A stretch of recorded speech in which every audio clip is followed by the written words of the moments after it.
You're listening to the Captain Jack Sports Show on Northeast Streaming Sports. The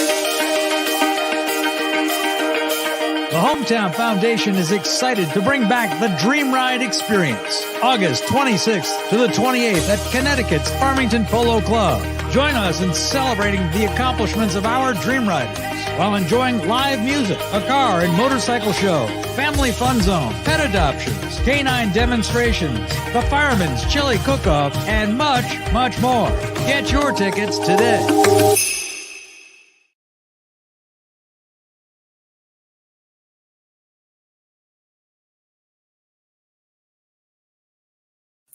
You're listening to the Captain Jack Sports Show on Northeast Streaming Sports.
How you doing, everybody? This is Captain Jack. This is the Friday edition of Northeast Streaming Sports on your Roku channel. Make sure you hit up this channel, Roku, Northeast Streaming Sports. Again, this is a rebroadcast. And if you want to watch what we have on this show live, it'll be on Wednesday nights on my channel. That's the Captain Jack Rackham channel. Basically, go to where it says right here. See, it says Captain Jack Rackham. Look for that in YouTube, and you'll be able to watch this live on Wednesdays, 7:30 p.m. Eastern Time. So without further ado, let's do an episode of the Wild Wild West.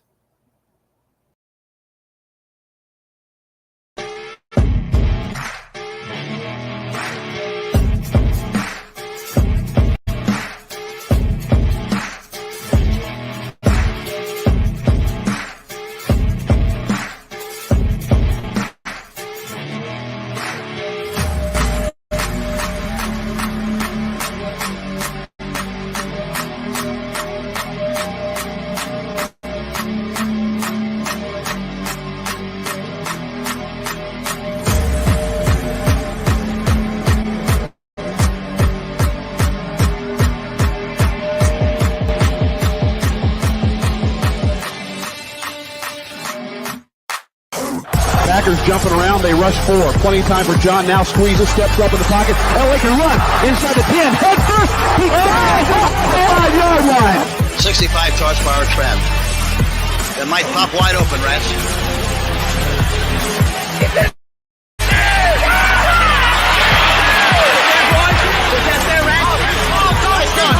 Yes, sir, Rats.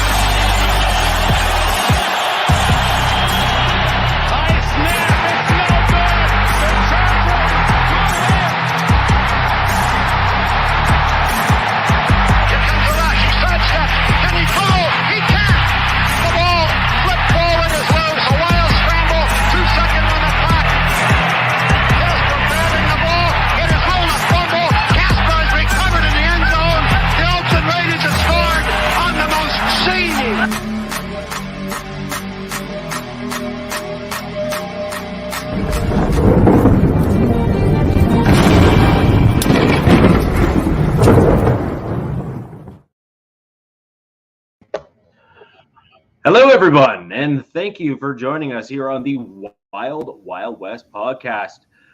This is going to be a great show for you guys today. Well, we are going to break down the wide receivers of the AFC West. We're also going to go into a little bit of NFL news. There's been a little bit of movement on a few other topics we've discussed on previous shows. My name is Richie Richey of the MHRT Network. Over to my right on the screen is Coach Defense of the Locked On Defense podcast. Links below down in the description of each and every video you're watching right now. And directly below is the man, the legend, Captain Jack Rackham. How are we all doing tonight?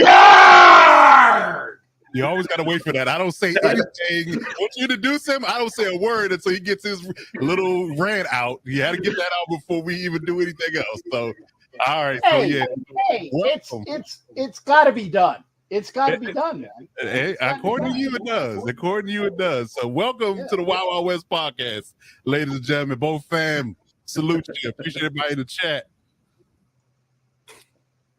Cap, you good So down there? What you're waiting for here is he's just going to throw you for a loop and just bring in a parrot one of these days. Yeah, I'm waiting for that. I'm definitely waiting. Yeah. Actually, I actually considered that. There's there's like a gray parrot, which is actually the very smartest of all the parrots. And I don't remember what the name of it is, but it's a gray parrot, so it obviously goes with the color scheme. But they're quite effing expensive. I believe that. All birds are expensive. Anything that's just a pet. Oh yeah, yeah. And before we get started on the show tonight and get right into the topics at hand, I just want to thank all of you for joining us live tonight here on the podcast. It is always great having a large audience here to throw questions at us, complain, make fun of me, whatever floats your boat, that's fine. But I really do appreciate anyone joining us live this evening. Just going through a few names here quickly in the chat, just to give everyone their due and their shout out. I just want to thank Avatar. He's a longtime MHRT Network fan. We have the Numbers, Raider Zach, Anthony. I recognize most of these folks here from your show, Captain. We have Furious Styles. I'm going to take a wild guess and assume that you are a Chargers fan, rather. So there's two of them. Pardon me? There are actually 4 in the chat right now. Look, in the chat right now. I have a funny feeling with some of these off-season acquisitions. There's been some. 3. So Harper is 3. Wow, that's more Chargers fans in one place than I've ever seen, including games. Sure, buddy. Sure. Ronald, great to see you again. Thank you. We got Robert Carper here, Nutty Raider Nate, and apparently DZ knows your African gray is apparently the color that you are referring to. That's it. Thank you there, DZ. Hey, DZ, find out how much they are, and let me know. All right, so everyone has been shouted out in the chat. Like I said, we really, really appreciate you coming and joining us live. For those of you that are not able to join us live due to timing or whatever, scheduling, whatever the case may be, you can find us after the fact on YouTube, which is where we really like interacting with you, because we can kind of get into those comments and have a little bit of a long form chat back and forth if we need to in the comment section. You can leave any one of those down below. And guys, let's get right into it. Captain, you want to maybe go first and give us some of your feedback on the Raiders wide receivers, where you think kind of your room ranks, maybe even give us some on the flip side of some of the things you'd like to see added to the room to kind of make up maybe deficiencies if you believe there are any. Okay, well, can I let folks know that I'm a homework assignment ahead? We're all a homework assignment ahead. Yeah, we got mixed up today, so. Okay, yeah. I'm just saying, and I'm going to show you how awesome I am in a purely non-conceited way. Okay. We're talking about the wide receivers of the AFC West. Mm-hmm. And I said, oh, well, that's easy. The Raiders have the best wide receiver core in the AFC West. And do you? Oh, yes, we do. Yes, we do. Because unlike Coach Defense, who will I take it back. I'm going to take a page out of Coach Defense's book, and I'm going to incorporate, you know how you had to incorporate the back folks with your defensive line last night? I'm going to incorporate the tight ends in this equation as well, because I'm going to, take a page out of Coach D for receiving core. Okay. Wideouts, NGL, not gonna lie. Hey, DZ, I love you, brother. And that's true. And the reason why I say that is when you can have, and I'll be, a little bit on the downside, when you can trade for what is undoubtedly a top 3, and I'll just say top 3 wide receiver in the National Football League. Okay. Not saying he's 1, not saying he's 2, but he's definitely a top 3 wide receiver throughout these past years. And I actually had to look that up because I was like, yeah, okay, he's a good receiver. But people are like, no, Captain, he is the number 1 receiver. And I'm like, worst O-line, Car. I'm sorry, man. I got to pick something out of my nose, Car. Gross. That's for you, brother. Anyway. That on my channel. Hey, I do George Carlin all day. He did that a lot in his show. I know. Yeah. That's just crazy. I don't know. Something about people picking a nose for me. I don't care what finger you're doing with it. Hey, if you're trying to pick your nose, at least pick it with the number 1 finger, right? Anyway, but when you incorporate the best wide receivers with Devontae Adams, okay, and you have Renfro, who had over 100 catches, and actually was 1 catch away from tying the Raiders' record for catches in a season, and it was historic. Hey, thank you, DZ. I love George Carlin as a comedian. I'll just leave it at that. Okay, love him as a very, very wonderful gentleman as far as what he brought to the to the equation of humor. Anyway, you got Renfro, you got Devontae Adams, okay, and I'm going to throw in that Waller equation because Coach was like, well, I got to incorporate the linebackers into defensive back. You got Darren Waller, who is definitely a top 3 tight end in the NFL. If we're going to go Kittles, if we're going to go Kelsey, Waller is at least that 3rd tight end in the equation. Okay. So if you got that, and we were talking, I can't remember which shows I talked, because I always talk about, maybe it was last night. I had talked about Renfro being the equivalent of Edelman and Wes Welker and Damian Amendola. That was last week. Yeah. Or last week. Might have been last night. Could have been last week. But you got all that going for you. And then you pick up, I think his name is Keenan Cole, who could be that guy that spreads the offense. Okay. And there's other receivers that are there. Okay. But they kind of fall off the wayside because once you get past Adams and Renfro and looking at Waller, and I'll throw Keenan Cole out there because I think he's going to be the guy that is that number 3 receiver out there. I would say no matter who else you got, our receivers are the best in the AFC West. Okay. I mean, everybody's entitled to their opinion. Yeah. Just like Coach D has his opinion on the defensive line, which includes everybody behind the defensive line. But that's fine. Well, I like to give context and subject matter to my arguments. I don't just burn out things like I'm a talking head. Did I not give context? I didn't even mention Foster Moreau, who's going to have a breakout year this year as well as the number 2. That's Rich's buddy. Rich loves Foster Moreau. I know he does. Yeah. But then again, I also like great tight end. He really is. Say it again, Rich. Moreau's a great tight end. No, that's what you love him. You talked about him. He's a fantastic tight end. Oh, yeah. I think I actually question whether or not he's going to work out really well in the base defense or offense rather you're going to be running. I actually think he's better suited for kind of like an outside zone style because he is a good block. He's a pretty good blocker as well as a pass I think catcher. he's one of the better ones. He would really be better suited for that kind of dual purpose. Moreau, as an example, if you're going to kind of transport and kind of like compare people, I see him looking a lot like an Eric Saubert, who the Broncos have in the tight end room. Great inline blocker, and when utilized, really has receiving chops that are not necessarily seen as in that upper tier when they really deserve to actually get a little bit more talking than they get from even the local pundits in Denver. I also wonder if the Raiders kind of local media are giving Moreau the credit he deserves too.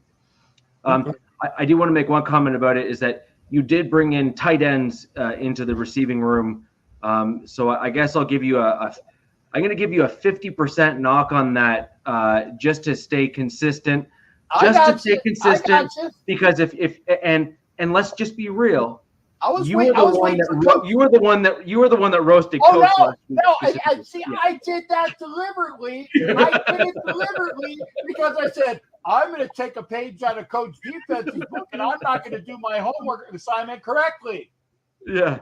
So I mean, look, I think it's fair given today's NFL with the tight ends being the receiving threats they are to like include them in like, a 50th percentile of what their actual job is on the team. So that's why I didn't go all the way to the level you did with bringing in linebackers into the defensive line discussion. But I think it is fair to kind of still make that comment. Now, the question I have for you is, how do they fit with Derek Carr? And I think this is a question that we all need to answer to the collective fans that are here in the chat with us live and after the fact. Having Devontae Adams on your team, right? Clearly a top tier, upper 1 to 2 wide receiver in the NFL, at least proven already, right? But how do they fit with the quarterback that they're playing with? Do we believe that the scheme that they have been proven in, or the style of play that they've proven to be successful with, fits the quarterbacks that they're currently with now? Well, since Alex isn't here, because I was going to bring up that, what's the name of that offense, Coach? Amelia Earhart. The offense. It's not the Amy Adams Amelia. No, it's the Fairbanks Earhart offense. Okay, and I take us back to long ago. Okay, to 2016 when Derek Carr had Cook, who I know Coach knows about. Unfortunately, in that offense, that guy who was, I tell you, if I had something and if I had a better arm, I definitely would have winged something at him last year at the the end of season game. He was an ass. It's terrible. He was an ass in Las Vegas. So that goes beside the point. But going back to what you call the Amelia Earhart offense, I'll definitely say that the Fairbanks Earhart Carlton Banks Amelia Earhart offense. where you have a tight end that works well with the quarterback. I think we've already established that Davante Adams and the quarterback have a rapport. We can agree with that, Coach. Yes, absolutely. Okay, I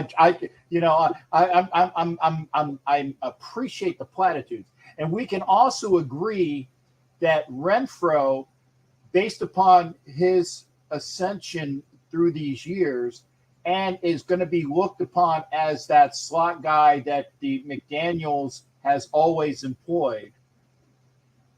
Okay, with the rapport he already has with Carr, would be a vital cog. So you already got the tight end set because of that Earhart Fairbanks offense, which McDaniels employs. Adams is already on sheet music with him. And I will take from Richie, I will gather that, the unknown factor is what is lacking. The Raiders need a 9 guy. And I know Coach Defense knows and people know, guy who runs a 9 route. All he has to do is run down the field. Okay, speed. Right now, I would say that Keenan Cole is that guy who's going to run the 9, because Adams is a fast receiver, but he's not a blazing fast receiver. He's a combination of a decent sized receiver, good speed, great route runner. Okay, so you need a 9 guy, because that's the one thing that the Raiders allegedly, and I say allegedly right now, don't have, because I think Keenan Cole is going to fit in with that. Remember, also Fairbanks Earhart employs the 2 tight ends, and you're talking about, like I said, will Moreau fit into that offense? Yes, he will. And then it just comes down to, if you're running 3 tight ends, is Derek Carrier going to be that guy, because he has been that 3rd tight end historically the last couple of years, or does he get supplanted as well? So I think in this offense, Sir Richie Richey and Sir Coach Defense, I submit to the jury that the Raiders offense, with the folks who catch the ball, notwithstanding the guys behind the quarterback, because I'm not going back linebackers and D-backs. I'm not even going to talk about the running back. But the guys on the line of scrimmage or just off the line of scrimmage are the best in the AFC West. I thank you. I submit my case.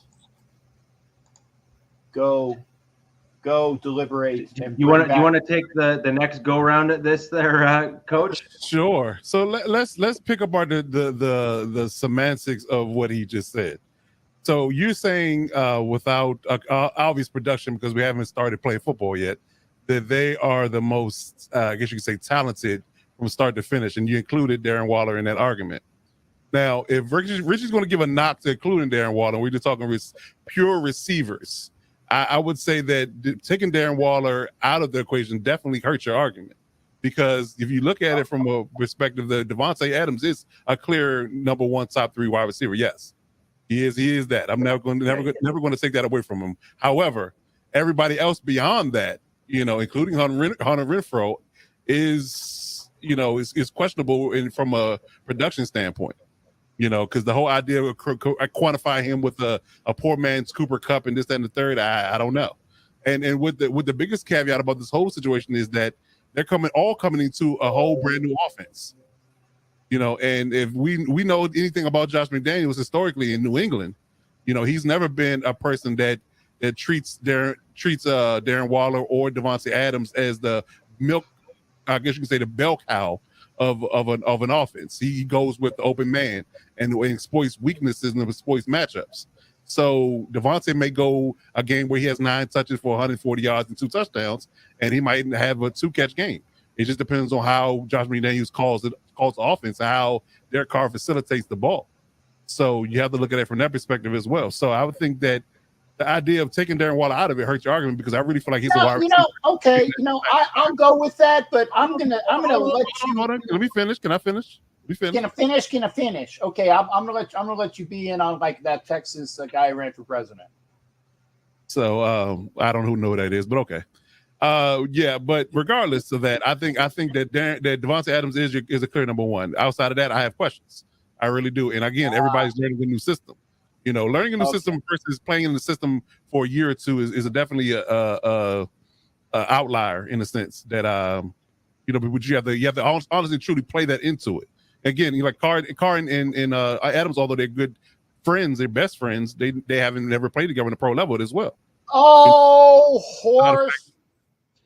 There's a lot of hold on. I have to kind of jump in a little bit there. Did you see Adams' presser? Yeah. No, he doesn't watch anything. No, because Adams' presser, he specifically stated that he and Carr had been working together the past 5 off seasons on their own. Okay. So I mean, go ahead. Look, I am certainly not trying to like defend the enemy here by any means, but at the same time, I think that if we're going to kind of lie a chemistry question on the table and saying, hey, they haven't done it at certain levels or haven't done certain things, I think that we've seen, literally heard from the horse's mouth, so to speak, that the last 5 years in a row leading up to, I want to go play with that guy moment in this offseason, that he specifically and explicitly stated in the presser that he and Carr had worked for the last 5 years. So I don't think the chemistry is going to be as big of an issue with Adams as I think people are making out to be. I do, however, think that your new offense kind of point and explanation or concern even is a completely valid one, because as much as we might think or we've seen Carr play in a similar offense, we don't know how Adams is going to, react to something like that. We don't know what the two of them together in that system are going to be able to produce. And moreover, the offensive line, can they hold up long enough in that style of offense? I'm not saying they're not good in that style of offense. We got to thank you about the offensive line, but we were talking about the defensive line last week, and you had to throw your linebackers and safeties and cornerbacks. No. I'm talking at you, Coach. I know you're talking to, and I use that as a quantifier to just give my ranking. I didn't use it as diary or why I say they're the best. I didn't say they're the best D-line. Simple fact they have a better linebacker core. I said that it breaks the tie. Is a context of what I said. I didn't say that all that matters. I said the D-line stands on its own. They're one of the best groups in the division, if not the best. But however, what breaks the tie between them and the number 2 man on my list was the idea that they are going to be more productive. I think I didn't use the word production. I think they're going to be the best. They have the most productivity out of all the D-lines in the division, because for the simple fact that they have a better back end than most teams in the AFC West. That's why I used that as an argument. It wasn't using it as a reasoning or the sole reason why they're better. It's just a quantifier or a tiebreaker for them having a better overall line than the Raiders had. That was my whole argument with that. But again, going back to the argument about wide receivers, college ball and practicing on air is one thing, but when it comes down to chemistry, timing, and ability to get the ball off before you get sacked, all matters, and it's different, and it's in the shorter time window than it is when it comes down to playing pro ball versus college. You and I can throw the ball on air all together. We got the greatest chemistry in the world, but when you're under fire in the actual game, that's completely and totally different. So that's a wait and see. Okay, yeah, that is a wait and see, but it's also wait and see when it comes to, when Herbert goes out week 1 with a hangnail, and you got to go on your backup quarterback's thing, so everything's wait and see. But if we're gonna take the tight ends out of the equation, I throw at you, literally pun intended, Demarcus Robinson, Keelan Cole, Mac Hollins, who is a very, very good possession receiver, plus pretty fast, free agent from the Miami. Cole, free agent from the Jets. Demarcus Robinson, free agent from the Chiefs. Too bad Alex isn't here because I know he couldn't wait to get rid of him. Tyron Johnson, who I know you know about because he's that speed guy that used to play for the Garglers and never got a chance. Okay. Mm-hmm. So if we're going to go, if we're going to take back the tight ends that we did, and again, I had to take this because I got a bunch of windows up. Okay. That's why I'm flailing here. If you're going to go with all those, we're just going to take the tight ends out of the equation. Okay. I still submit with all those people mentioned, our wide receivers are the best in the AFC West. Period. What is that? Period. Stop. Non-comma. Stop. What Richie always says. Full stop. Period. Thank you. Full stop. Period. End of paragraph. End of paper. So the only thing that I do want to bring up, and Jason, I appreciate the kind and aggressive word all at the same time. But I think there's a legitimate question with regards to Darren Waller in terms of his fit in the overall offense. And if you want my hot take, I actually think the Raiders might trade him. And here's why. When you look at what Josh McDaniels has had in terms of successful tight ends at the NFL level, they have typically been more of the Moreau mold, if you will, that have done well than they have been of the Waller mold. And let me just quickly elaborate, because I do want us to get to all of our teams here just so we can go into it. But Waller is a prototypical pass-catching tight end and is not known for his inline blocking. The reason why that's important is that in New England, when they adapted their offense on a week-to-week basis, which they did for almost all of their opponents, Captain, you mentioned that a few times as well. They use Gronkowski in line as a blocker, as an additional lineman on huge swaths of plays. Not just one or two, but I mean, there was full drives where Gronkowski was literally just another lineman and did not catch a ball or move off the line. Mm-hmm. And I am not convinced that Waller could fill that type of role and be that type of dynamic player. And the reason why I think that's relevant and important is that if you have a guy that cannot inline block, it kind of tips your hand, right? Where you're saying, well, he's not going to block on the line, so then the defense can kind of shift and adjust accordingly. And that's kind of where I'm not saying I'm concerned. I'm just saying that I think if I was a Raiders fan, I'd be concerned. No, you actually a valid point. And Coach, I apologize for being. I love getting in it with you, man. You and me got that great rapport together of all these argumentative stuff. So it's good. And actually, I'm glad that you put that up because I was gonna put. By the way, love the name. There is no better name in this group than Mundungus Creevy. I salute you, sir. And I will be in Denver this year. So I found out I got tickets to the game. And so I will be in Denver this year for the Raiders at Broncos game. Okay. So, yeah, I mean, I think honestly, truly, I think your argument is stronger if you had Waller in the argument because I think Waller is, again, a wide receiver in a tight end's body. I almost was give you, the reins as far as having the best receiving core on paper if Waller's in the argument. But Waller's not in the argument, it kind of makes it weaker. I actually like the guy Brian Edwards that y'all traded. I'm surprised y'all traded him. I just think he didn't get a chance. I think if you had him, Waller, Renfro, and Adams, then yeah, I don't think I could argue it.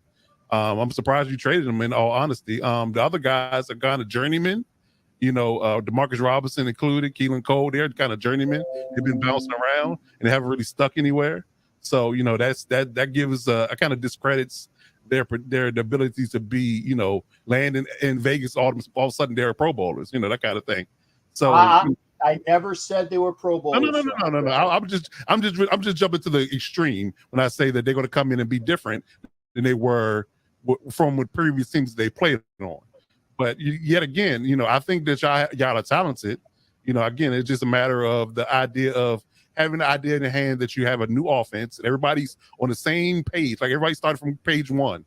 There's nobody starting on page 5 and 10. Everybody's on page 1 because McDaniels is brand new to everybody. So that plays into it. But Davante Adams' production is unrivaled when it comes down to you who's on your team. He's the clear number 1. To me, Waddle's your second best receiver, but he's not in the conversation. Renfro is a slot gadget guy, yes, and everybody else is. I'm kind of like, I don't know. So Coach, sliding right over to your team, the Chargers. Mm-hmm. Where do you think they stack up in terms of the various positions? So you have your young quarterback who arguably needs to show out this year. I mean, I think that's a fair comment to make. He needs to show out this year, and he needs to show at the very least in terms of finishing the season that he can overcome some of the typical challenges that the Chargers have had. Where do you think your wide receiver core fits in terms of helping your team rankings and weaknesses as well? Well, I like Mendungus' comment about the Broncos' core potentially being better. I guess, but that all depends on when you get on the field. I feel the same thing with the Chargers. I feel like that, and of course, this is going to raise Cap's eyebrows when I say this, and I think we just discussed this in argumentative talk in previous podcasts. But I feel like when you come down to production, I think Davante Adams and Keenan Allen are 1A, 1B. I really think from a production standpoint, they can both get it done, and they get it done in the same facet. They're really elite route runners, tall, rangy, 100 plus catches in the last 5 years. Every season been over 1,000 yards except for one. They've both been to 5 straight Pro Bowls. So, I mean, the numbers are there. So I think that if you want to put up who's going to be more productive, I think they're going to be neck and neck when it comes to those two guys. When it comes to Mike Williams, he's the I wouldn't call him a deep threat, but he's a 50-50 ball, go up and get a guy, but he's a good possession / high catch rate is big target kind of guy. So I think that's the talent that can't be coached. So I think that's wildly productive. Now, when you get to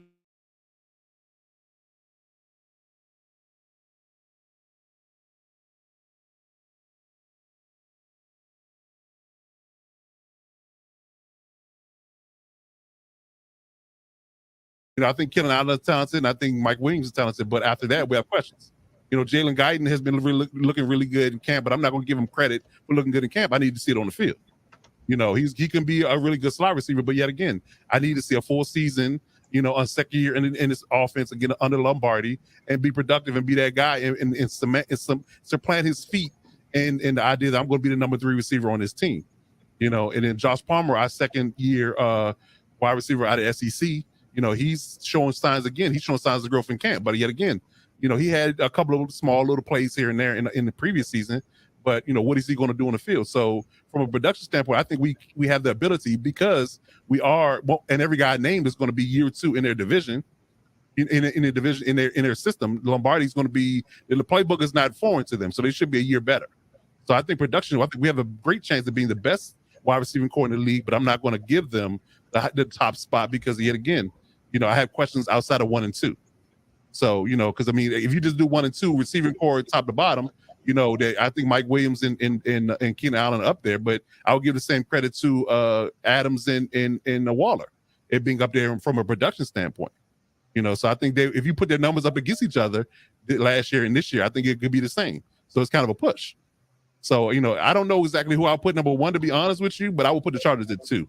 No matter who you put at 1, I'll put them at 2 based upon what our questions at 3, 4, and tight end, because I think Jared Everett's going to be good, but he's not in the conversation because we're not talking about tight ends. Actually, I like Palmer as well, and I Guyton, I love him. Guyton has showed me a lot. I had to pull up Warlad so I would talk intelligently about the things. But I mean, Keenan Allen is he's not quite Davante Adams. He's like the Pepsi Light version or Coke Light. He's not Davante Adams. Yeah, I think Davante Adams has a leap over him because he has way more touchdowns every year than Keenan Allen does. But yardage wise, they're neck and neck. Well, again, I like Keenan Allen, but he's not Devontae Adams. Okay. Yeah, I didn't say that. Mike Williams is if he could be consistent, okay, if he can be consistent, you would get an upgrade in your I wanted to make sure I wasn't freezing. You would get an upgrade in your receiver core.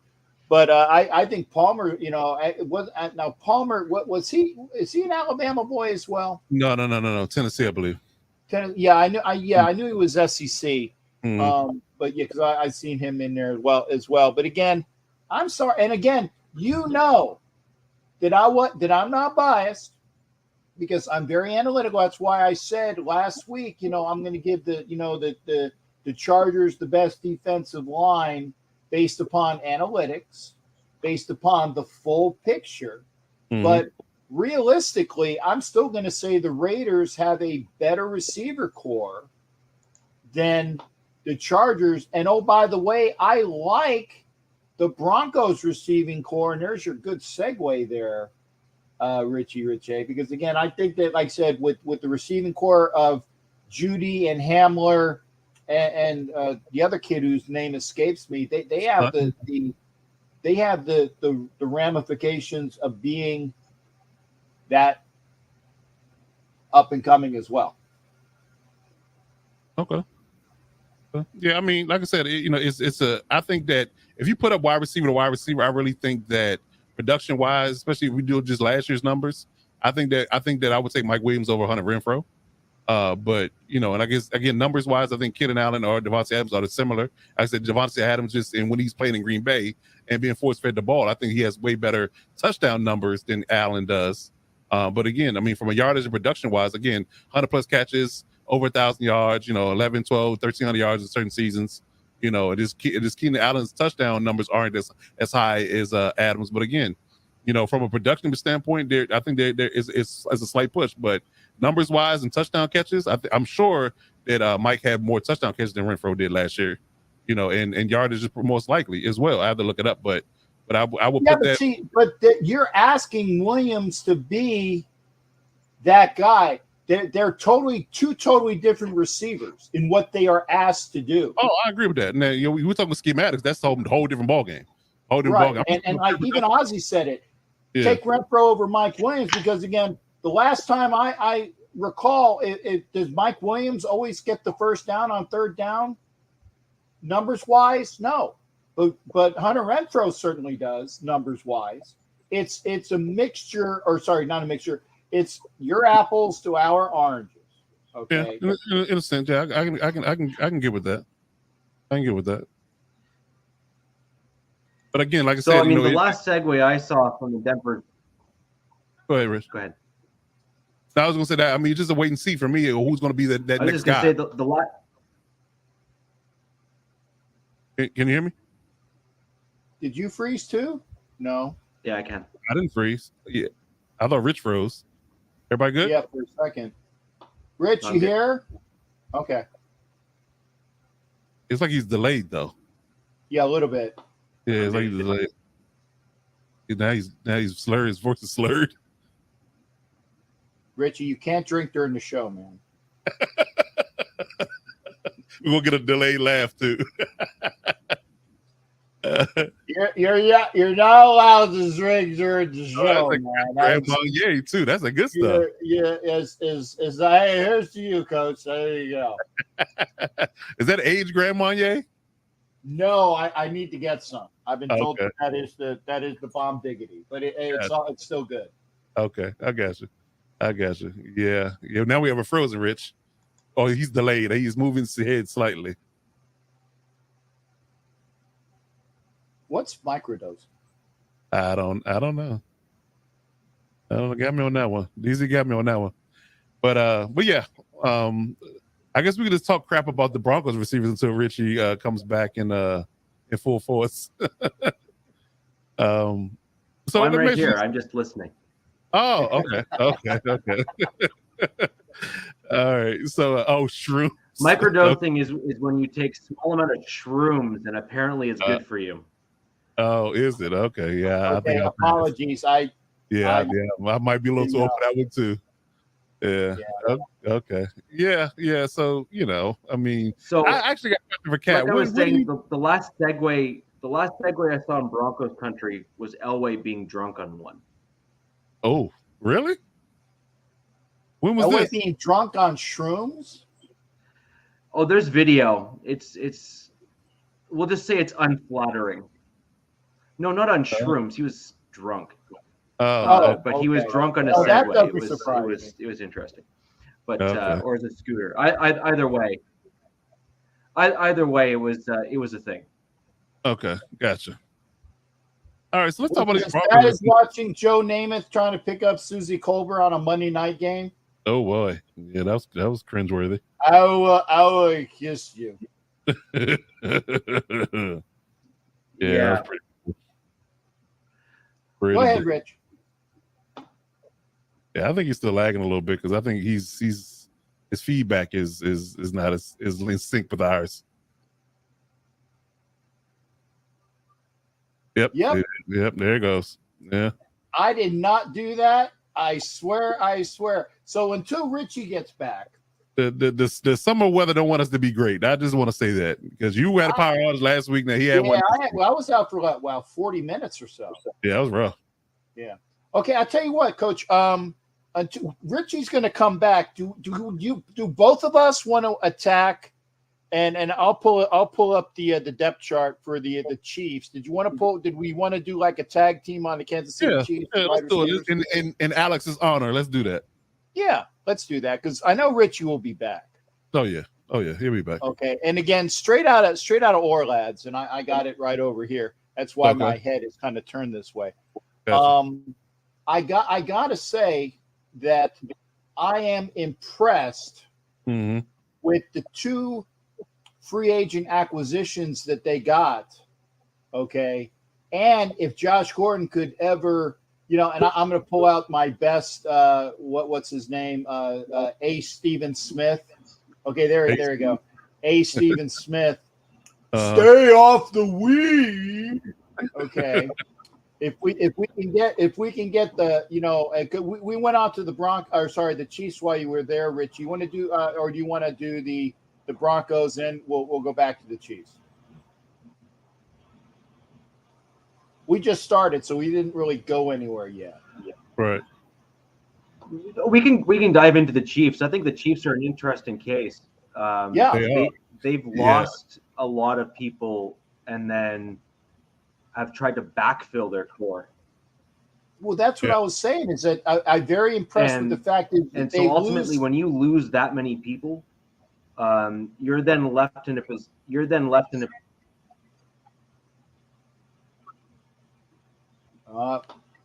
You there, Rich? Still having technical difficulties. I'm not sure you can hear us. Yeah. Yeah. Do you understand the words that are coming out of my mouth?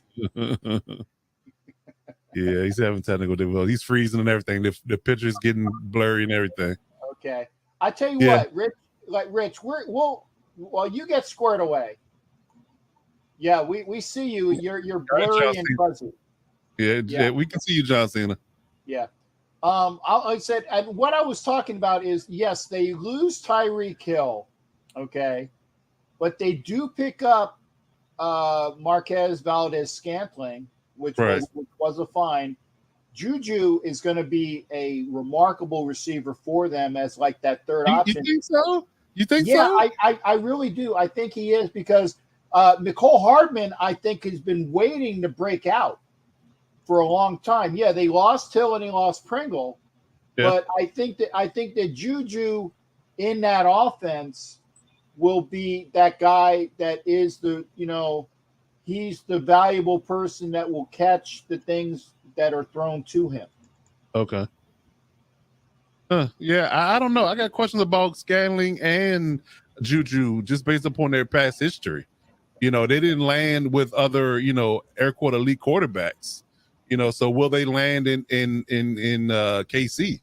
And it will tell a story about how, was it really Hill or is it Mahomes that was doing all the magic in a sense too? Because again, you have you have a committee wide receivers that aren't Tyreek Hill, but you get rid of one and you bring in I guess you can say a quartet of different receivers to replace him.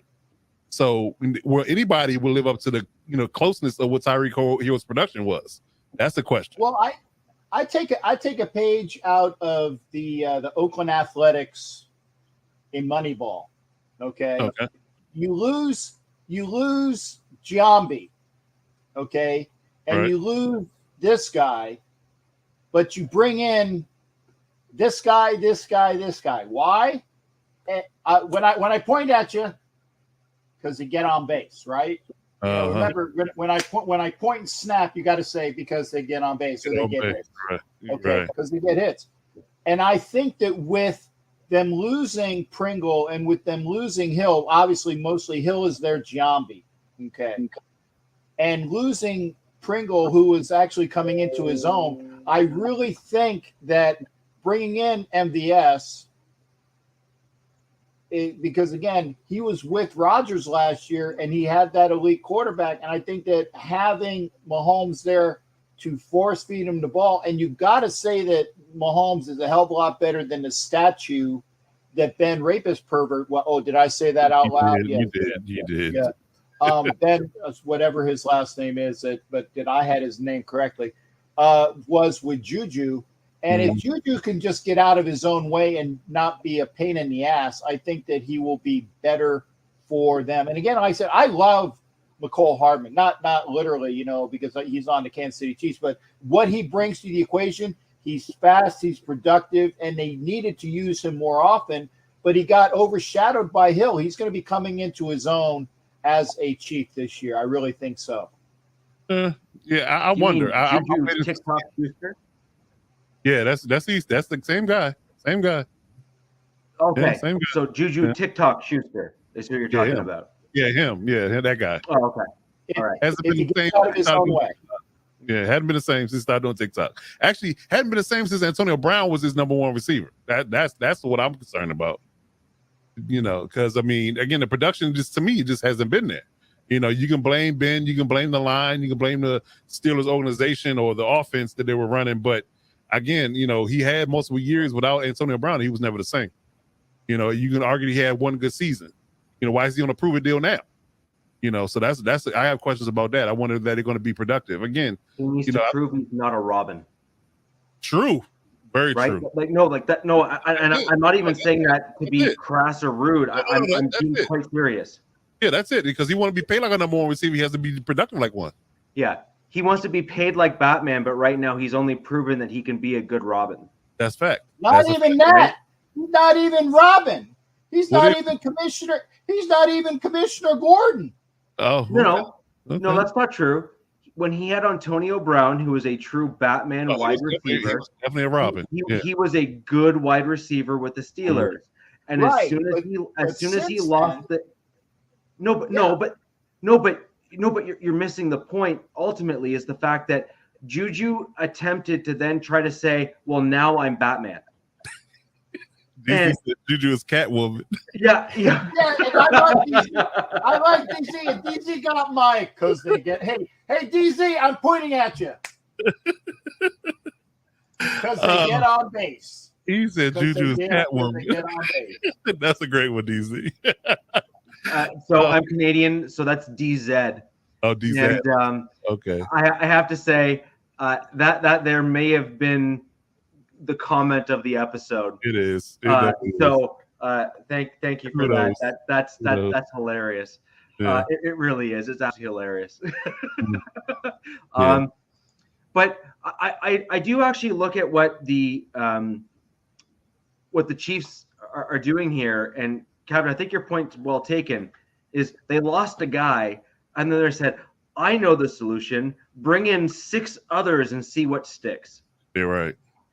And generally speaking, when you do something like that and you're not doing something with purpose, it rarely works, right? And so I do think that when you're talking, in my opinion at least, receiver cores, the Chiefs are probably at the bottom of our division overall when you look at what they have. Okay. That I agree with. Yeah. And And so I'm going to take that as an opportunity, since Alex isn't here, to segue over to the Broncos. Okay. And now that I actually had 2 power outages there, guys. So I do apologize. I have a generator, so it kicks in really quick, but there's still a blip. So it still kind of messed some stuff up. Did you see my Chris Tucker to you, brother? I was talking to you. I heard little snippets, and it was like you were Mr. Roboto there for a while, and I know you know that song. Yes. No more. Roboto. And I can't stand that. That's the one song on that album that basically the whole album sucked, but that was the worst song on that album. Well, it makes for a great drinking game. But anywho, it's kind of like Roxanne, right? But with regards to Denver Broncos wide receivers, I have the wide receivers themselves, but I also think what's important is the style of wide receiver as it compares to the quarterback. Now, I'm not going to go into analyzing our quarterback and all that kind of nonsense, because then I would fall into the same trap that both coach and captain kind of fell into earlier. I'm also not going to include the tight ends in any of my comments, because they're only partially wide receivers. I'm only talking about receivers. So our kind of wide receiver one on the one side is Courtland Sutton, and our wide receiver on the other side is Tim Patrick. For a lot of people that are outside of Broncos country, hold on, Paul. So Judy is a slot guy? Judy's technically in the slot. Oh, yeah. Okay. Oh, news to me. Continue, please. I got to hear this. Yeah, so he is. Judy was always, or should have always been, but then was often used in the wrong positions in the Shermer offense, where they try to throw him outside. But when you look at Judy's skill sets and his quick breaks out of routes and his route running skill set, he really is truly better suited in the slot role. What Judy always struggled with is the quarterback not leading him properly. And this was really Drew Lock's biggest weakness, was that he didn't really read and then throw anticipatory throws. Drew Lock was a see guy open, throw guy to where he is open. And that's kind of a key. I was very specific with my words there. Whereas Russell Wilson, I would argue Derek Carr to a large extent as well. Herbert is still learning this. That's where we saw some challenges, if you will, in some of the games last year. But generally, Herbert has picked up on that as well, which is you need to throw guys open. So you need to lead your receiver at the NFL level by a slight margin to allow them to run and catch the ball in stride. And I think that Russell Wilson can do that with Jerry Jeudy. And I think that that's where you're going to see Jeudy finally show a little bit of a leap. But he also has to hold on to the ball, and that's basically all on him, that's on him, not his quarterback's problem. That's on him to hold on to the ball. Thank you. But so I have Tim Patrick and Courtland Sutton. There is on the 5280 podcast, there was a few folks that kind of brought up who they thought would be truly breakout players and whatnot. I still think that we're going to see Tim Patrick just blow the doors off in this offense. He rarely, if ever, gets hurt. And he's the type of guy that you just kind of throw the ball in his general zip code and he catches it. And 6'4", so I mean that I would like to believe that he does. That's wild. 6'4" and blazing fast. That's did you see the stats from him from last year and the year before? He had some of the fastest top end speeds in stride of almost all. Like he was in the top tier of some of those wide receivers in top end speed. From a wide receiver position, which is remarkable that he's like 6'4" and like 220 something. 212, yeah. 212, yeah. and runs like 340. I don't know if you've seen him. I think he's probably closer to the 220 range. But he put on weight this offseason? Did he put on weight? I think he was always in and around that range, to be quite honest. They say his playing weight is 212 was what I read. His playing weight. Yeah, right, I'm sure. Right. Yeah, okay. Right. But and I'm not even saying that he's like large. He's a big dude and he can run really fast, right? So he has that mismatch ability. He also has the ability to do the high point type catches, which I think is an important piece. And then we have Jerry Jeudy, who's the slot wide receiver one, and then KJ Hamler, who's really struggled with injuries. Yeah. But in the block of time at the beginning of last season when he was healthy, he outperformed Jerry Jeudy by a country mile. For sure. Like a country mile. That's fair. And I really think that a lot of people, just because he hasn't been on the field as often as I would have liked, or I think of Broncos fans would have liked, he's being really overlooked in the overall narrative. No, not by me. Not by me. I've known about KJ Hamler since he was at State. He's a legit. Yeah. And just two other quick people three people rather that I want to quickly just kind of throw in as kind of the back end of the roster, that for those of you who are not Broncos fans, I really think that you should at least know their names, because I expect them to do some interesting things at the NFL level, and they could really surprise some people. The two that I'm going to bring forward are Kendall Hinton. You might remember him as our quarterback 5 when we played. Yeah. He's a Hall of Famer. He's a Hall of Famer in the New Orleans Saints game, where we lost all 4 of our quarterbacks, including the practice squad guys, and we had to play a wide receiver at quarterback. Kendall Hinton was a quarterback in college for a brief period before he transitioned to wide receiver. He has really had some great moments during OTAs, and I think he's kind of being overlooked for his progress and growth at the wide receiver position.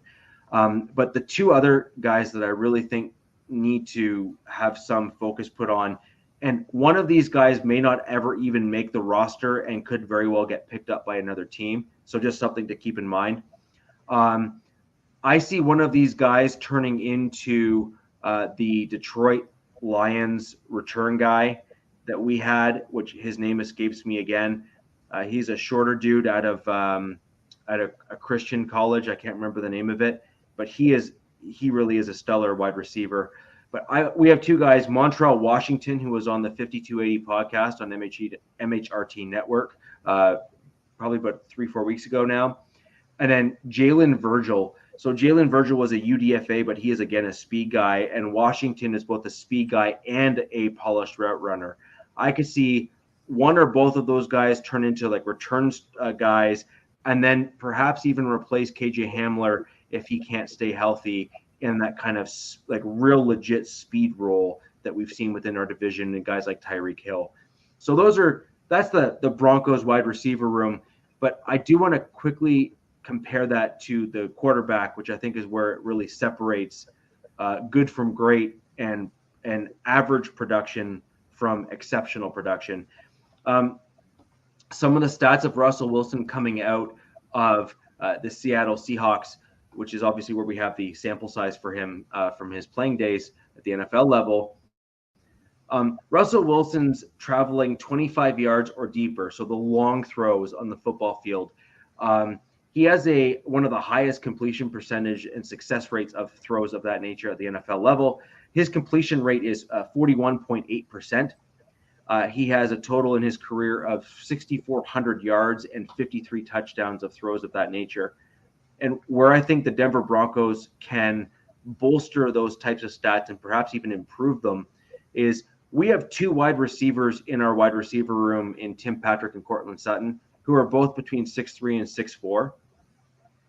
So what that does for those long throws is that window when you're throwing down the field has now gone up in terms of height. So I believe that truly helps a quarterback, particularly one who is not as vertically inclined as, say, a Derek Carr or certainly a Justin Herbert, who's quite a tall gentleman. I think that's a big deal. And I think that can really help with those types of stats. And Tim Patrick, I'm telling you guys right now, with a guy like Russell Wilson and having that flexibility, I think he truly is someone to look out for. No, I hate Tim Patrick. You hate him? You hate him? Or you he's that darn good, isn't he? He's that good. He is that good. I definitely would share that sentiment. I mean, again, you can't coach 6'4", 212 with a 4.3 40. You can't coach that. And he rarely misses games, and he rarely misses balls. I've seen him drop. He doesn't in drop my recollection, I've seen him drop one pass. See, there you go. There you go. So, One. yeah, I guess Whereas overall, Jerry Jeudy drops the pass as soon as he comes out of the break. that's sad. Okay. That's sad. I like Jerry Jeudy coming out of college. I really want to see him do good. I really do. I mean, I think he's a really polished route runner. It's something that you need to be said about a kid coming out of college being a polished route runner, and Jerry Jeudy was that for me. I really think that he can be good again if he just focuses on his concentration drops. And I think that's his biggest Achilles heel right now. No pun intended. I don't want nothing to happen to your Achilles, Jerry. I might draft you fantasy, so I need you whole. But regardless of that, it's one of those things where the receiving core, I like it. I mean, it really, it's young, it's talented, it's gifted. And then what I like about the Broncos receiver is that this might be a difference maker from other receiving cores in the division is that you have different skill sets at different positions. Like Cortland Sutton is a big, tall possession guy. Yep. Jude is a route runner. Patrick is a strong, go up and get it, 6'4", speedy guy. So everybody nobody infringes on the other roles. Like again, for the Chargers, we have a slew of possession receivers and one speed guy. Everybody does the same job except for Guyton. So that's the only thing I didn't like about the idea of us not picking up a speed receiver in the offseason, because we don't have a guy that can stretch the field outside of Guyton. So if Guyton goes out of the game, you kind of know that nobody's getting behind you and under the 2-3 seconds from a speed perspective. But when it comes down to the Broncos receivers, they have one or two guys that can just go vertical, and if you turn your back, he's gone. That kind of thing. But I think the only thing that bothers me is that, again, they're all starting fresh and they're unproven because they didn't have a quarterback. Like, I would have loved for Russell to be the quarterback last year with this group, so we know exactly how good this group can be. So it's a lot of unknown for me with this group, how good they can really be from a production perspective, because they haven't had a quarterback to throw them the ball effectively. So we don't really know what the potential of Sutton is, and Jeudy and Patrick and Hamler. They could all be Pro Bowlers. They could all be duds. We don't know, but we're going to find out this year for sure. They do have the potential to be great, but again, without having a quarterback to quantify their production and their skill set, then it's hard to judge exactly how good they are right now.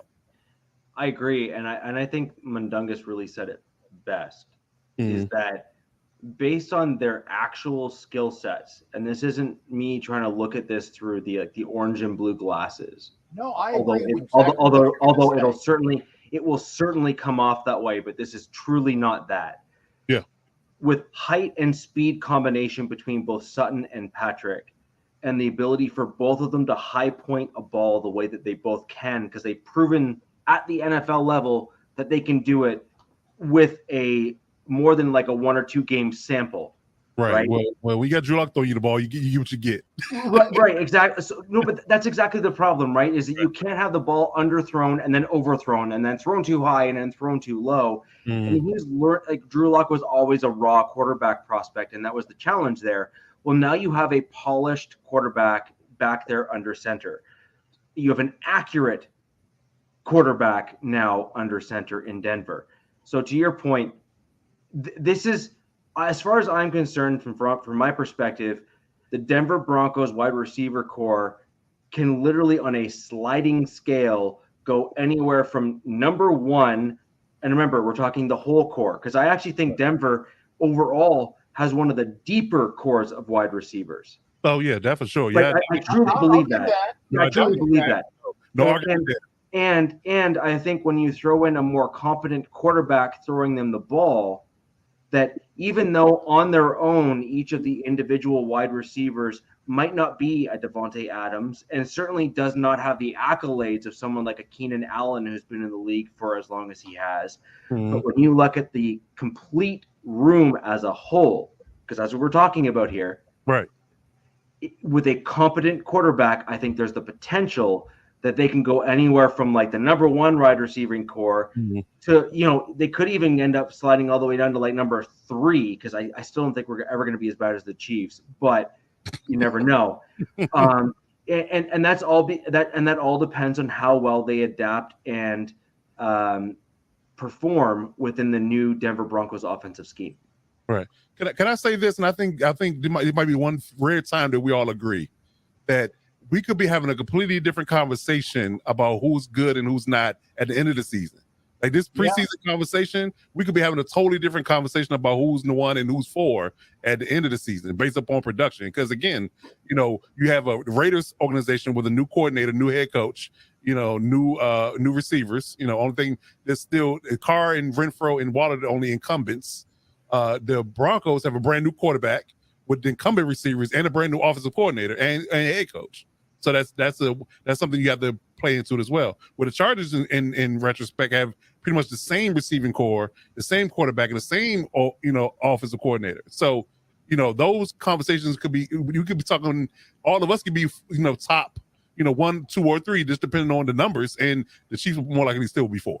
But again, it's a wait and see with the Chiefs. But again, I think they have a decent room, but it's a wait and see. Andy's a genius, yes. Offensively, yes, he does things that nobody can really truly grasp their mind around from offensive perspective. But when you have a 4-2 guy versus a 4-5 guy, your offense runs different. So it's a wait and see. 100%. So, I mean, we kind of covered all the wide receivers. We've typically seemed to have all agreed that the Chiefs have made major declines in the downward direction with those that they've lost, and the kind of throw spaghetti at a wall and see if it sticks methodology that they've typically or generally followed this particular offseason.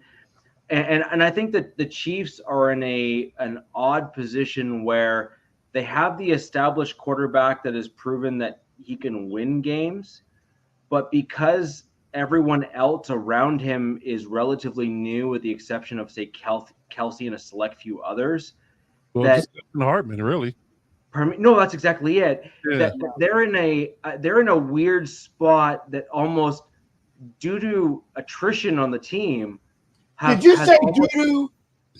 What? I knew you weren't gonna let that go. I said Cap was gonna say something when he heard you say that. I knew you weren't gonna let that go. What doo-doo? I'm sorry. I just couldn't. I mean, it's like he's a doo-doo man. I think you meant do too. I don't think. I know. Doo-doo. He likes making fun of my Canadian accent because I pronounce words differently. Never. And I'm sure. Say, is it raining? Said that to you. Is it raining in Florida? Because I think lightning's going to hit you, Cap. Look. For the benefit of the entire audience, we'll just go through the Canadianisms. I'm going out and about to take out the garbage, and then after that, I'm going to have a chocolate bar on my red roof. So I think I've just covered every single weird, wonky Canadian pronunciation for all of you joining us. And you're going to today. pay for it with a loony. No, a toonie, because we're just that weird here. Yeah, we're just that weird here. Okay. Because who needs a $2 bill? So with that in mind, moving on to yes, the Queen's English. Top of the morning to you. But with regards to the news around the NFL, and just kind of quickly polish off the wide receiver pieces, I think all of us have typically agreed that based on the loss of players and those that they have acquired for the Chiefs, that we all kind of believe that they're at the bottom. They're sitting at number 4 in the division. Yeah, I think we all agree with that. Yeah, and then I think that 1 to 3, we could all see the remaining 3 of our teams sitting within that, depending on play. True. And I think that if true analytics were to be applied to the Raiders as well, that would certainly be a possibility. It may be unlikely when you have someone like Devontae Adams who's just that good, but I also think Keenan Allen is just that much less. Right, but at the end of the day, you still have to have other people around the wide receiver to take pressure off, to allow for schemes to adjust and shift. So I think 1 to 3 is a bit of a coin flip at this point until we start seeing some games played on the field. And I think we can collectively agree that that's a likely possibility.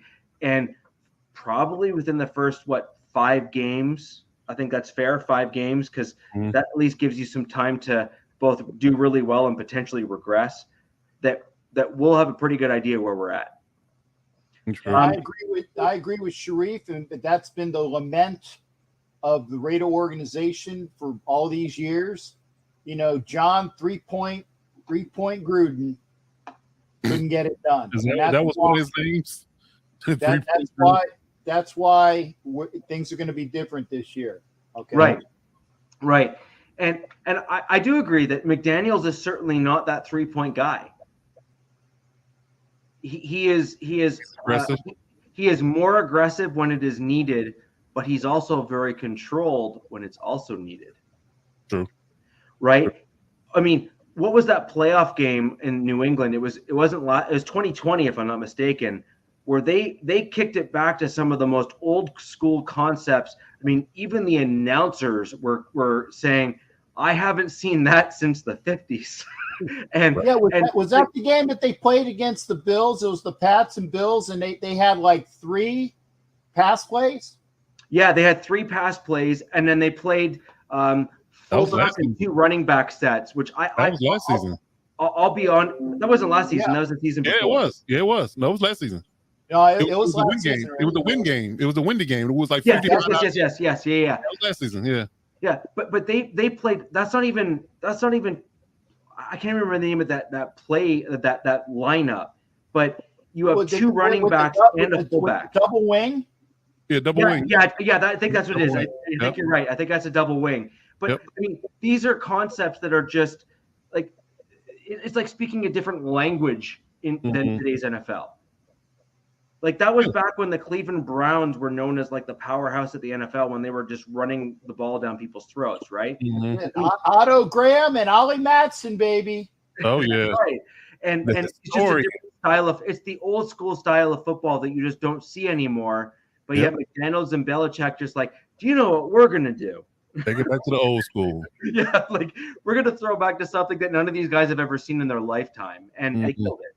Now, moving on to other news in the NFL, we've seen some progress in some of the things that we spoke about last week or the week before. So we were talking about the Deshaun Watson cases that were going through the court system and some of that sort of news. We also spoke about the Commanders and the John Gruden lawsuit, that sort of stuff as well. So the other thing here is the Broncos have now officially announced or unofficially announced that there is an absolute that the Walmart group or the Walton group, if you will, however you want to word it, has officially taken over the team or will take over the team. So where do you guys want to start? Well, there's a lot to be talked about in all. I mean, I think that the sale of the team is probably the one, I guess, clean topic that can just, you can kind of give your take on it and move on. Certainly one way of putting it. Yeah. But I, the Snyder, Commanders, scandal that has layers. So is the Deshaun Watson thing. So, I mean, we want to lead with the Broncos sale. We can do that and then get into the scandal, I call it this off-season of scandal and lawsuits. That's what I call it. The off-season of scandal and lawsuits. So sure. So I'll start there maybe.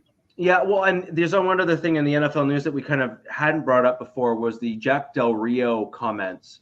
Well, that plays in the Commanders' faux pas of the long list of transgressions. Sure. However, Goodell was also before Congress. That was today. Yeah. And that was today. And let's just say that there was let me see. How much did he lie? You can tell when Goodell is lying because his lips are moving. Jesus. Well, then he lied a whole lot then because he spoke a fair amount. Yeah. So Goodell spoke in many circular reference, like he just spoke in circular responses. It was you could tell why he's the commissioner in some of his responses. And I'll kind of leave it plainly like that. It's rather interesting that Goodell, to me, in front of Congress, was claiming that he had no idea about X, Y, and Z, but yet he has every interest to try and punish people for other actions that are rather similar that are players. So I do question why I haven't heard from the Players Association, specifically with regards to some of Goodell's answers as it pertains to again, I'm trying to pull together the Jack Del Rio situation here, where Goodell basically claimed to know nothing about why Rivera. I had to put it up there because I agree. Robert Carper, you and I agree on something, brother. I put it up there. I did. So I actually question a little bit especially with the U.S. Constitution, the way that it's written and the fact that there are absolute rights. I often wonder how the NFL can get away with, or the Commanders in this case can get away with doing what they did with Del Rio, with the right to free speech being a right, like a fundamental right within the U.S. Constitution. Which I think is interesting, and I guess Del Rio just doesn't see it as in his benefit to push back from a constitutional perspective, whether or not he's allowed to say what he did, and not get fined $100K for it. What I would like to see. I thought he did get fined $100K for it. No, but my point is that if there is a fundamental right to free speech in the U.S. as part of your Constitution. I do wonder if there's a right for an organization to fine someone specifically for what they said if it does not actually violate the First Amendment. Well, I now you can maybe chime in this from your lawyer background, but I was under the impression that free speech and the right to free speech only quantifies or only plays in truly when you're under prosecution or under the eyes of the law. Like the idea of free speech does not run rampant throughout the entire country. You can just go out there, say what you want to say, and do what you want to do as far as your speech is concerned without any ramifications. I didn't think that was saying you can't yell fire in a crowded theater and say, "Oh, it was free speech." No. There's certain limits that are on free speech within the U.S. that have been societally agreed upon as framed reason, as in framed accepted societal norms. But I did find it rather interesting that a differing opinion on circumstance when he was asked point blank resulted in a fine, because it seems to me that if the reverse was said, like think of the exact reverse of what was said, I question whether or not anyone else would have been fined.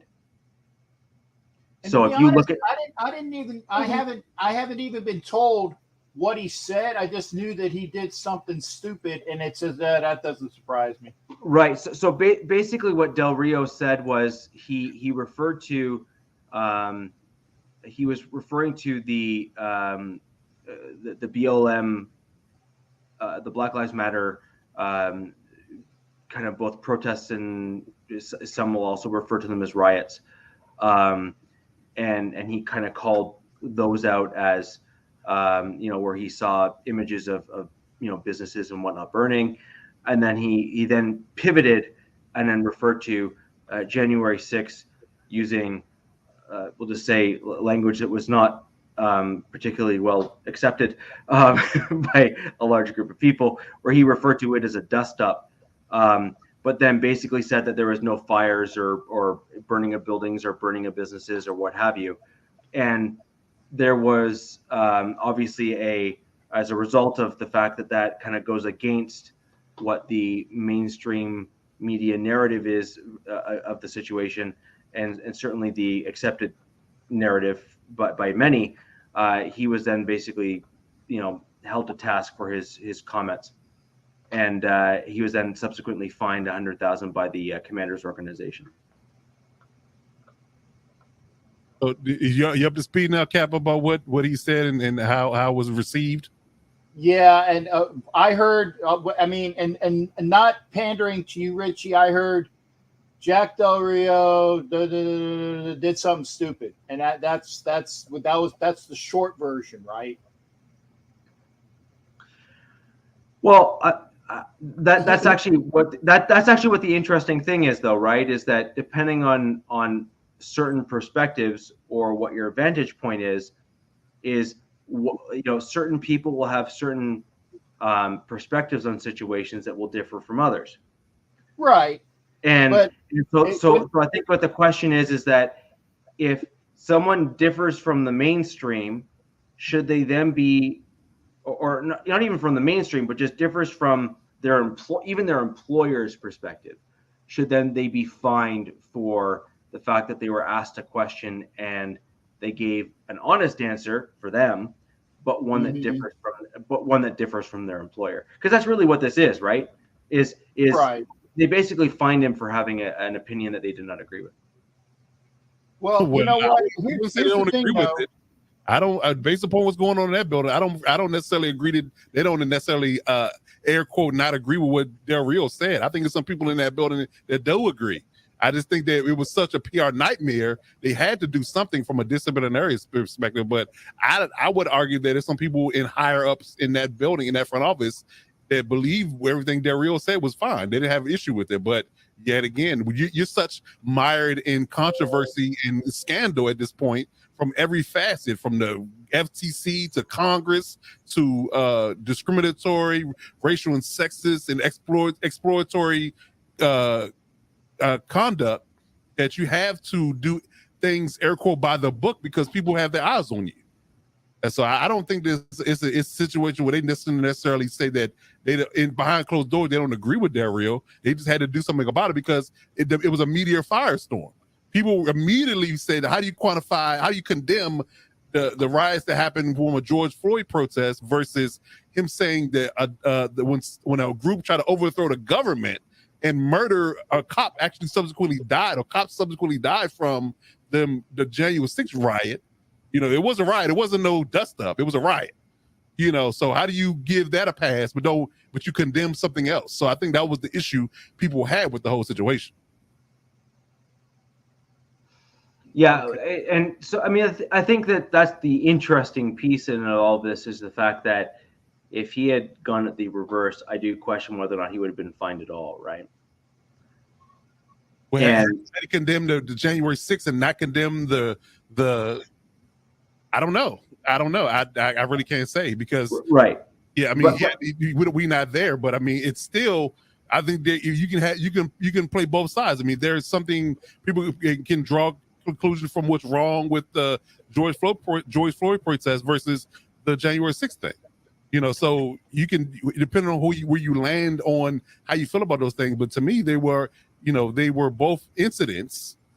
You know, and again, you can't brush over one and condemn the other and not get away with it. It's basically what the media was saying to him, and that's why they ultimately gave him a air quote $100K fine, which probably isn't much to him at all. But you know, that's they had to do something from a PR perspective, and it wasn't necessarily about whether I agree or disagree. I just think they did for PR. Yeah, I think that's fair. And I also think that that might help show that the organization is willing to change from a public. Well, I'm not sure that it did what they were hoping, but I don't think it landed the way they thought it was going to land. No, that's exactly it. I think that they felt that showing that they were willing to do that was going to land with the public opinion that the organization was on the right track in terms of changing to match what the public media narrative was. I'm with you there. I'm with you there for sure. Oh man, that's a good one. DZ on fire today. I just want to point that out. DZ wins the comments on the show tonight, hands down. He does. He definitely does. If there's a trophy for that on a weekly basis, DZ, thank you very much. You nailed it. Definitely nailed it. Yeah. Whatever you did today, whatever breakfast that you ate today or dinner, just do that again for next show, please. Because these comments are just, they're priceless. They're excellent. And like I said, everybody here, DZ or DZ, Robert Carper, everybody here, make sure you watch all of our stuff because we enjoy having you on our show here, but we also love having you on our other shows because you're awesome. That's why we need you to come on over all the time. Well, we actually had on the 5280 podcast yesterday, we had the actor from I think it's the TV show Inception. Did you? And he's a huge Broncos fan, so you can, I see the correlation now. I get it. Yeah, there's meshing there. But that was a great show. That was just on yesterday, last night. So it's on our channel if you guys want to check that out. Okay. 5280, we really pull on all sorts of different content, including players as well as media members that are right into the NFL and the Broncos. And I know Captain kind of pulls in all sorts of players and whatnot as well. So, even if you're not necessarily a fan of the team, it really is great content to see players that you kind of grew up watching, even, or even just people that you recognize, to kind of hear their perspectives on the NFL. Even Snoop Dogg, when you hear him talk about the Green Bay Packers and just the NFL and everything else, it's really remarkable to hear people that are in even a different income bracket by enough to notice by a lot, to hear that they enjoy a lot of the same things you do. Well, it's interesting that Cap brought that up too about other people's shows, because we was on Saturday on Sports Talk, right? And I was saying that I might try to rope you guys in to do the AFC West breakdown, the divisional breakdown that we've been doing weekly. We going division by division, breaking down each division leading up to the season. So I said maybe I'll have Cap and Rich and those guys come on to do the AFC West breakdown, and Rob was all for it. Rob was like, I can't wait. I get Cap on there if nobody else, because I would have talked to Cap.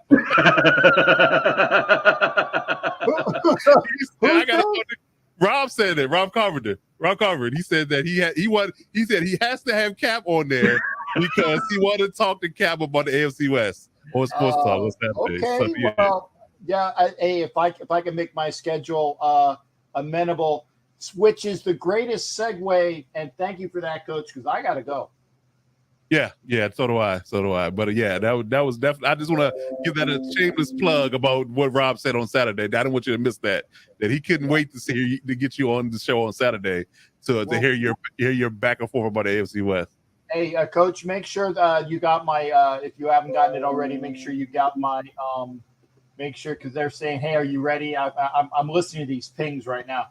So Gotcha. make sure you got a way to get a hold of me, Rich and Coach. And Alex in absentia, always a pleasure here at the Wild Wild West show, because we talk some real stuff. Hey, I didn't even swear. Good job.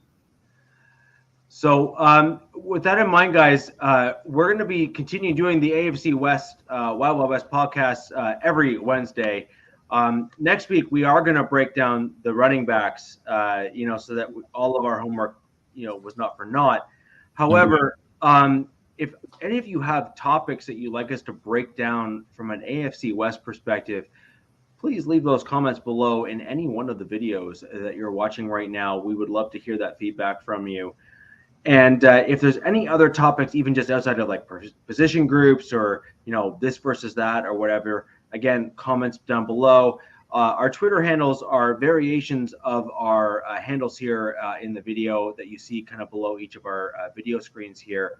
And until next Wednesday, guys, the Wild Wild West will be back with all four of us, I promise, on the podcast to break down everything AFC West, as well as position groups, news, and everything you want to know.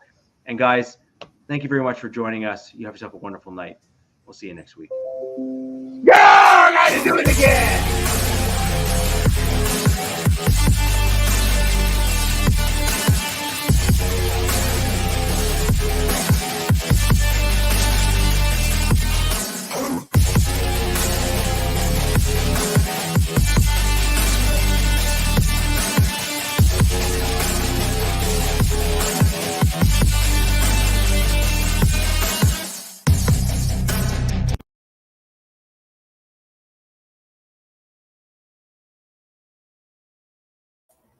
Well, hope you liked that. That was last Wednesday's Wild Wild West.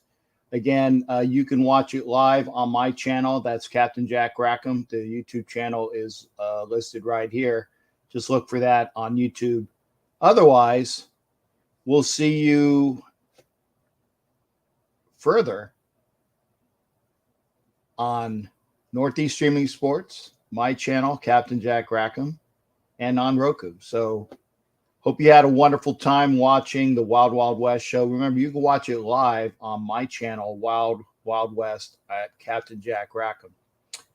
We'll see you, and again, continue to enjoy watching Northeast Streaming Sports, Captain Jack Rackham, on the Roku channel. Thanks again.